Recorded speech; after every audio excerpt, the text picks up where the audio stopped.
Hello and welcome to another edition of The Tigers Down Under. I'm your host, as always, Alex, and with me tonight I have Dan, G'day. and I've also got Logan. Good evening, everyone. A pretty vital result, I'd say, on the weekend against Southampton, especially after seeing Swansea get a point the following day against United. We sort of talked about it last week, Logan, in terms of a draw being a pretty decent result down there at St Mary's, given our recent record on the road and our record down there in general.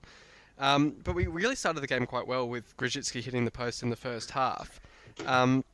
Before an obviously brilliant penalty save from Jakupovic in the second half earned us a point in the final minute. But I guess the first question to ask is, was that a deserved penalty? I think that given the timing of the game, I think at first look we just assumed that it was probably another poor referee decision headed towards Hull City, and it seems to be something that we're growing increasingly used to, if you will. But I think that on replay, I think Ndiaye was definitely at fault, and I think that it was a deserved penalty to the referee's credit, and even more so, lucky for us, the Yak was there and had done his homework and pulled off a fantastic save. Yeah, I mean, I guess it then begs the question. I think it was about a minute later in the dying moments of the match when we had a corner of our own into their box, and there was a bit of scrappy holding on in the box against us. That you could almost argue the point that perhaps a penalty could have been paid our way, but I guess on the balance of things, the draw would be a fair result. Southampton seemed to dominate that second half compared to our domination in the first half. But do we see the point as pretty vital in helping us stay up? Absolutely. I think going into the weekend, we all knew it was going to be a tough challenge, but if we could get points, it was always going to help, and especially with Swansea picking up that point at Old Trafford, it really helps to keep that little bit of buffer. Like it's only 2 points, and if we were to drop the points and Swansea to pick them up, they might overtake. But you got to any distance you can keep or create at this stage of the season is hugely important. And Logan, I guess we were talking before the match about the fact that we would take a point there. So are you happy with that point leaving St Mary's?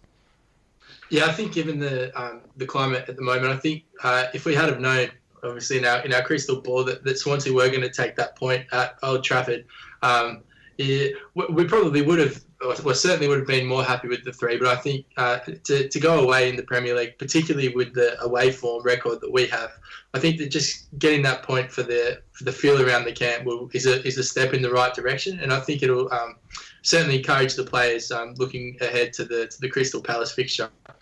And Dan, it was Harry Maguire's, I think, 3rd or 4th game as captain, and he really seems to be settling into the role now. Do you think, I think we've spoken about this previously, but do you think he should be handed the armband on a permanent basis? Yeah, I mean, you'd look at his performances since he's been given the extra responsibility, and we thought he was playing outstanding before, and he somehow seems to have just found another level again. He has been immense beyond immense, really, since he's had the captain's armband, and I see no reason that he shouldn't be given that responsibility. He's taken it with both hands, and I think that's all you can really ask.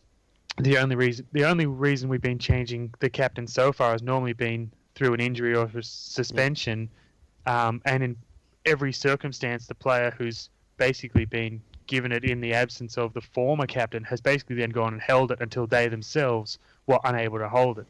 So I think Maguire is an excellent choice, and giving him the captaincy is, I mean, for me personally, I hope that's like just a little bit of incentive that he might want to stay and maintain that sort of role within the club for the future. But just generally, I think he really deserves it, and he's playing out of his skin with that armband. So, Logan, do you read anything into the fact that Hernandez was an unused substitute? I mean, I think he was intended to come on late in the game, and then Klukas picked up that injury, meaning Huddleston, or maybe it was Dawson, was the one that came on instead. But do you read anything into Hernandez not being used in the game? No, not at all. I think that Silver's made it abundantly clear since he's arrived that it's obviously going to take the squad, and he does. He makes some strange changes that when the team gets announced and we start to sit there and question. I certainly didn't expect Evandro to start again, and he ended up deciding to go that way, and it seemed to pay dividends. So I don't think that it was a case of Hernandez with any transfer speculation or anything like that, or he's out of favour. I think it was purely a tactical decision and one that I'm quite comfortable with. Dan, we've sort of touched on Jakupovic's brilliance and also Maguire's immense game, but were there any other players that stood out for you? I mean, particularly in the first half, he did fade a little bit in the second half. But you'd have to give, I'm giving some plaudits to Grosicki again, for the same as it's been for a while now. That he's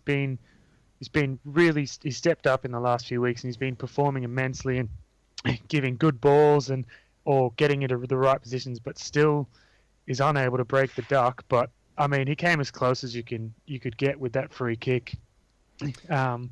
He'd sold Foster completely, and if he could have been a metre to the right, and Foster still wouldn't have got the save. Like, it was a beautiful free kick, and just the wrong side of the post. But Gris, I thought he was outstanding on the night.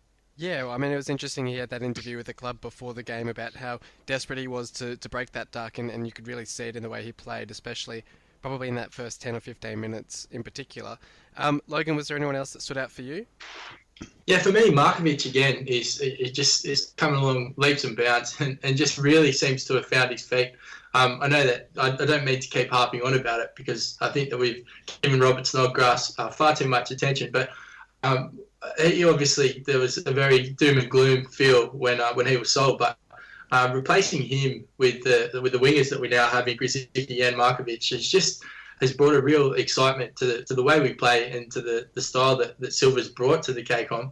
And it's really fresh to see such pace and such deep counter-attacking moves, and almost that we can hurt teams from anywhere, as opposed to how I used to feel with Snodgrass it was always his delivery or a set piece rather than a kind of threat from open play.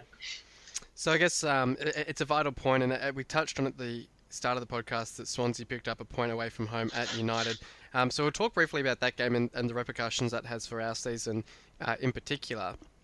But I guess for the last month or so, it's been reassuring the fact that Swansea have been misfiring, and Llorente, while he was out injured, meant that the team didn't really seem to have that figurehead and player to play through.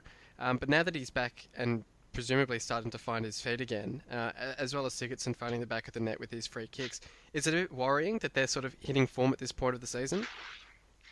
Not at all. I think that in a relegation scrap, we all know that anything can happen, and I still think that whilst I did watch the game against United, and I thought Swansea were good, I do think United were poor, and I think that if we're being brutally honest, Swansea still heavily rely on the role of Sigurdsson and Llorente. So if those two aren't to fire, or if anything's to happen to either of those two in the next 3 games, I think that their survival would be all but done and dusted. So yes, they were better. United were poor, and I think it's exactly what we can expect in the way that they have stepped up without kind of overachieving. And how many points do we see them getting? Their last 3 games are against Everton at home, considering Everton are pretty poor away from home. And then they've also got Sunderland away and then finished the season with West Brom at home. Look, I had a look at that this afternoon, and I mean, as Logan said with their game against Man United were a little bit poor, and Swansea probably played a little bit better than they have been recently. But like on Man United, you think like they've got a bit of an injury crisis going at the moment, so you've got to factor that in. And I think against Everton, whether Everton's home or away, with a fully fit squad, I think they'll have too much for Swansea. So I don't expect them to pick up any points there. The Sunderland-Swansea game I see in a very similar light to our game with Sunderland, that it's that potential banana skin where it could really go either way. but I probably think Swansea will get the 3 points there. Just the same that I think we will get the 3 points there. And for the last game, I think the game against West Brom might just end as a draw. I'd like to say that West Brom will take the points, and that Swansea will have hopefully already have been confirmed as relegated by that point and everything. But West Brom's in that similar sort of position that Watford was when we played them, and they don't really have anything to really play for. They're in that position. They're too far away from the Europa League spots. They're safe from relegation. They're just sort of kicking around until the end of the season. And some teams really enjoy the lack of pressure and they thrive under it, and some teams just really don't. And I'm not sure how West Brom's going to go. But I think at most Swansea will pick up 4 points, I think, from the remaining 3 games. Well, I mean, if they pick up 4 points, and presuming we beat Sunderland next week, that would give us a 5-point head start. It's meaning if they only pick up 4 points, we'd be safe. What do you reckon about it, Logan? Again, I think that there is definitely a huge factor in Everton's away form not being what we would kind of hope it to be, and I think that Swansea will certainly rise to the occasion. I just wonder if Lukaku will be too much for the Swansea defence. Which we're obviously hoping for. I would almost anticipate a draw in that one. I think that they will probably end up with 4 points in the rest of their fixtures, and I think that it'll probably come from that the victory at Sunderland, and then in the last game against West Brom, I can see them losing that. I think that Livermore will be certainly getting up the West Brom boys for that fixture, and I think that.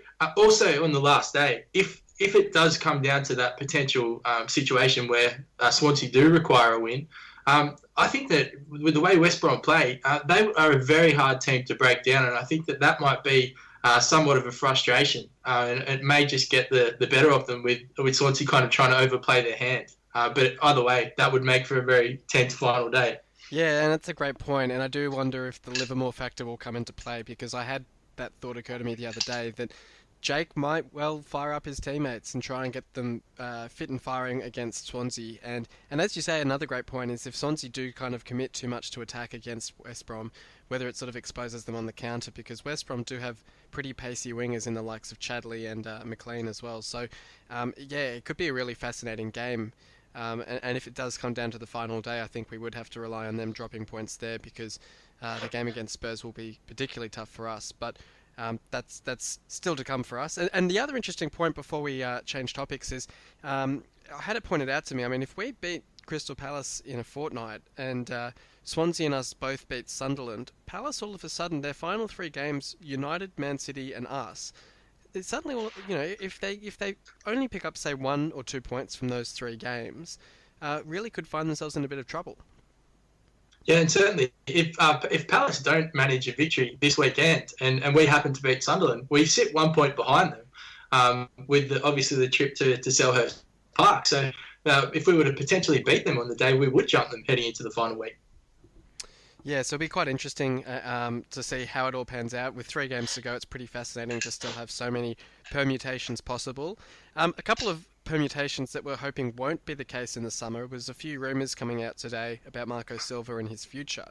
There was first a rumour I saw published in the Hull Daily Mail that Porto are potentially interested in him in the summer. In the event that their manager doesn't secure the title for them. I think they're 3 points behind with 3 games to play.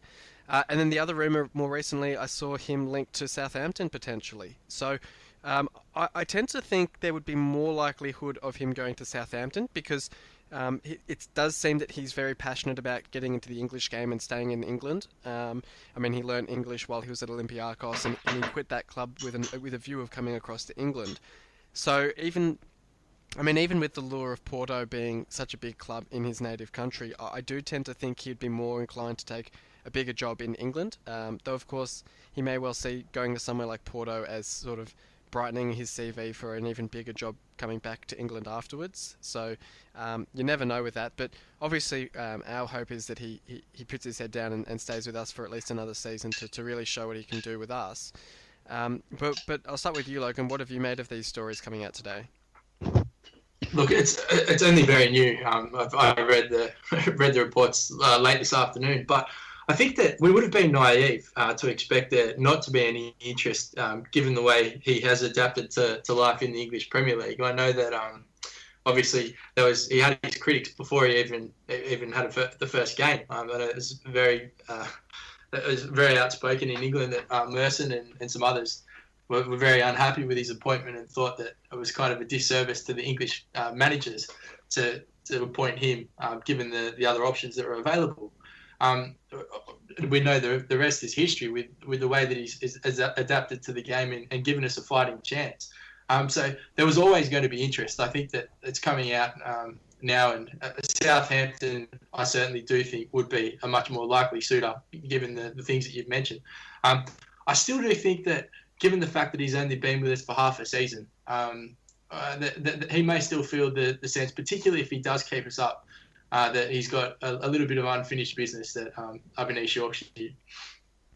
Yeah, absolutely. Dan, what are your thoughts on it?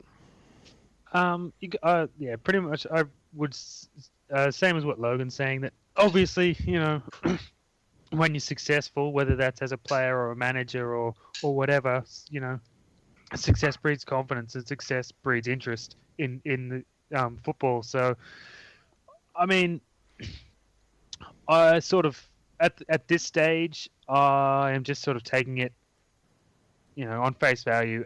It's the same sort of thing that comes up about Hernandez is going to China and someone's going here, and I think it's just things going around where there's whatever. Someone said that Southampton's unhappy with Puel or whatever, and now so then they Silver's doing well, so now they're interested in Silver. I don't know if there's too much in it at this stage. I think come the end of the season and we get to get to into the preseason and for next season and then once the rumors start picking up again, then it's probably time to start taking them a bit more seriously. But I think at this stage of the season, like he's not going to leave in the next 3 games, so not paying too much mind to it. Fair enough. We'll move on then and talk about our player of the week, and that's Shaun Maloney, who he's had an interesting spell with the club. He moved to the club from Chicago Fire over in the MLS for an undisclosed fee. I think it was around about $2 million. I could be wrong on that. But he sort of operated as a super sub in his time at the club. He started a few games here and there, but has never really looked as good when he started a game as when he's come off the bench. He's only scored the 1 goal for us this season against Swansea on the second weekend of the season in our only away fixture, or our only away win of the season. And that sort of highlights the importance of his role. I mean, I think he scored in that game, and he may well have set up the other goal. I'm not too sure, but I know he's had a few other assists. He assisted Hernandez as well, I believe. Yeah, and I think he set up a few other goals this season as well, all off the bench. And he strikes me as that sort of player who's got that really good trickery and pace in small bursts. And obviously, at his age, he's kind of struggling to maintain that throughout a 90-minute game. As we've seen, I think recently he started a game, I can't remember who was against, and he sort of looked off the pace for patches of that. But what if we made of him in his time at the club? Is he sort of the ultimate super sub? He's again, I think similar to Hernandez in the sense that he's been at the club for such a long time, but we still haven't got that feeling of he's kind of cemented his spot in the team. And I know that when he did sign for us, I know Steve Bruce was very outspoken about how we were looking for some creativity in the final third. And that was what he liked about Shaun Maloney. He was kind of that spark that could offer us something that we didn't have. It was something a little bit different to the players that were currently in the ranks. So I think at the time that we purchased him, I think that he was a very good fit and seemed to kind of at least temporarily offer us what Brucey claimed that he'd come to the club for. But I still think that in the limited time we have been able to watch him, yes, he does provide that spark when he does come off the bench, but even still, we haven't seen enough of him to I feel to fully judge him and give him a report card on his time at the KCOM. He's somewhat of an enigma. We know that he's a capable player, and he certainly does have some quality attributes about his game. But it's just in such limited supply. I feel like it's very hard to judge. given his price, which I do think was around that 2 million mark, and given the impact that he's had, and also, I mean, considering the fact we signed him when we were a championship club, and I seem to remember at the time it was maybe about £1 million between our valuation of Andre Gray and what Brentford were offering for him or asking for him. Would you say that he's been a worthwhile purchase? Look, I don't mind him as a player, and I think, look, for £2 million, have we got £2 million worth out of him? Maybe not completely, but I he does offer some, like, something different when he does get on the pitch, and I think it's probably just, the age and bit of lack of fitness and a lack of sharpness that's really hampered his ability to really break in. And I think last season he had a few injury problems as well, if I'm not mistaken. Yeah. Was it a lower back strain or something for a little while or something like that, or can't remember, but he did have some issues last year which obviously kept him out of the side a little bit. But the game that he started for us not too long ago, he wasn't great, but I think, look, I don't begrudge his purchase, but at the same time, I don't think he would be offered he's going to be offered a new contract. I think he's one of the ones that's out of contract soon, maybe in the next 6 months. It might actually be this season. I think you're right. Yeah. But look, he's quite a clever player, and he makes good runs, and he's got good footwork, and he can be very damaging when he gets the ball around the opposition box. But yeah, I just think generally, as Logan pointed out, the 90 minutes thing, I think that's the thing that's really holding him back, that he can't maintain it for a long enough period, and that's that's what's stopping him from really making a real mark in our side. And I think he's sort of in that same bucket as Diamande, where if we were to be relegated, he may well be offered another deal, just because he does seem the sort of player who is worthwhile to keep hold of in the Championship, but he just doesn't seem to have the skill level to probably be earning a new contract for the Premier League next season. So I think he's in that sort of camp where a lot depends on what league we're playing in next season as to whether he's still around. But a game that will have a big impact on whether we are in the Premier League next season is our game this weekend against Sunderland. And we've already experienced last time we were in the Premier League, playing Burnley when they were essentially relegated, and I think relegation was actually confirmed for them on their victory against us, ironically enough, that playing teams that are basically or are relegated can really be a banana skin, because teams can sort of have that monkey off their back, they've got the weight lifted off, they can play with that freedom, or else the players may well be playing to attract interest from clubs for next season. They might not want to play in the Championship, so they'll play a bit better than they were when they were actually fighting for survival. So it can be quite tricky to play a relegated side and not really something to be taken for granted. And we saw last season with Newcastle on the final day belting Spurs. So certainly these sorts of upsets can happen, and it's not a game that we can really see as a given. And it would be typical us to lose the game against them, given Silva's home record. But we've also seen reports, I think yesterday or today, in the Sunderland local papers, that there's actually a push from their supporters to play the kids in the game against us, to sort of see how they go, see if any of them can earn a place in the Championship side for next season. But how do we see that, if that was to be the case? If they play the kids, is that going to end up better for us or potentially worse? I remember the fixture a few years ago. I think it might have been our first relegation.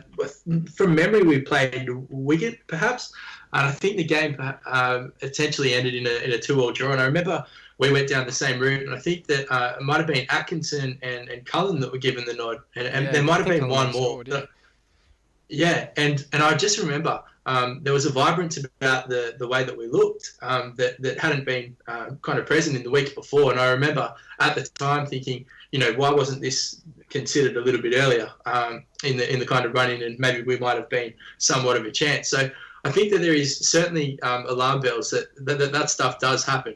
I still think that, given the fact that we are flying at home and and seem to have a real confidence about the way we play at home. Would that be a good game to kind of deploy some of the youngsters? I'm not so sure. I think that it'll be talked about and speculated, but I think that at the end of the day, I think Moyes will still stick to a relatively similar Sunderland team to the one that has been playing.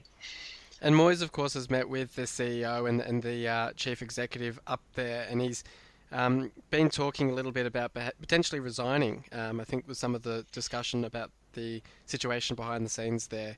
And I guess I would certainly hope that if he is thinking of resigning, it would be after a loss to us on the weekend, because who knows what would then happen the next week against Swansea. But Dan, what's your take on the game? And it would certainly be typical us to lose this one against Sunderland. Look, I mean, simple and straightforward. We have to win this game, and I think we will. We're in a good vein of form at the moment. Even the game against Stoke, we actually played reasonably well. We just we were unlucky and conceded. But look, I think as we've mentioned, this has the potential to be that banana skin game. And, it probably wouldn't surprise me if we somehow manage to have an off game and Defoe gets a hat-trick and, if Sunderland celebrates their, inconsequential victory. But I firmly believe that we will win this weekend and we'll open up a 5-point gap on Swansea. And a point then from following that, a point from our other two games should be enough for survival. But, on the game this weekend, I think Marco Silva obviously has shown us enough that he will be able to keep the boys focused on the task at hand, and get them out and play the game the way we want to play it. And we'll get the result. Probably nothing spectacular, but I reckon 2-0 for us this weekend. Well, I was going to make the point, we haven't conceded in over 180 minutes of football now, because of course we kept a clean sheet against both Watford and Southampton last weekend. So at least at that end of the pitch, we're suddenly looking quite secure. Would you see us making any changes from the side that drew at Southampton, Logan? Again, I think that the obvious one, granted that I got this wrong last week as well, is I think that Evandro will make way for Hernandez, and I think that we'll see Niasse and Hernandez up front, and I can't see too much changing from the side apart from that. So no, that may be the one change, and I guess I also saw talk that Ed Delawi is kind of touch and go and maybe back. But I still think Elmo will start ahead of him. But they're the only two foreseeable changes that I could see being made. Dan, do you agree with those? Were there any other changes you might make? Look, I that's probably the only changes that I would maybe make. I didn't think Niasse had a good game on the weekend, but I probably, in saying that, he's still very dangerous around the box, and at this point in the season, you couldn't take him out off of what I perceived as one poor match. So yeah. So Dan, you're going with the 2-0 scoreline. Logan, what are you seeing the score as being? I'm gonna back us in. I think we're gonna win 3-0. Yeah, I mean it's an interesting one. It can go one of two ways. I think. Really, a scrappy loss, maybe a 1-0 or 2-1 loss, if we don't get our focus on the game right. But if Silva can get the boys fit and firing and focused on the game, I could see us also running out 2 or 3-0 winners.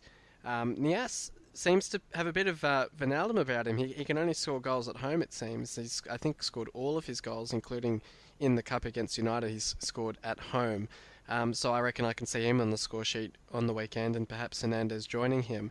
So, yeah, there's a lot riding on this game, and I think it's interesting. I mean, even if it was just 5 points with 2 games to go, the mental hurdle that it would take for Swansea players to know they have to win their final 2 games and really rely on us to not pick up 3 points at Palace could really see them sort of falter and crumble. So I think it's vital that both Everton can beat them this weekend and that we can get the job done over Sunderland at home. So it'll be an interesting weekend of viewing. Obviously, last weekend I think we were all United supporters, and this week we'll be donning the blue of Everton and cheering them on. I believe their game's at the same time as ours, so it'll be another nerve-wracking situation of sort of checking 2 results.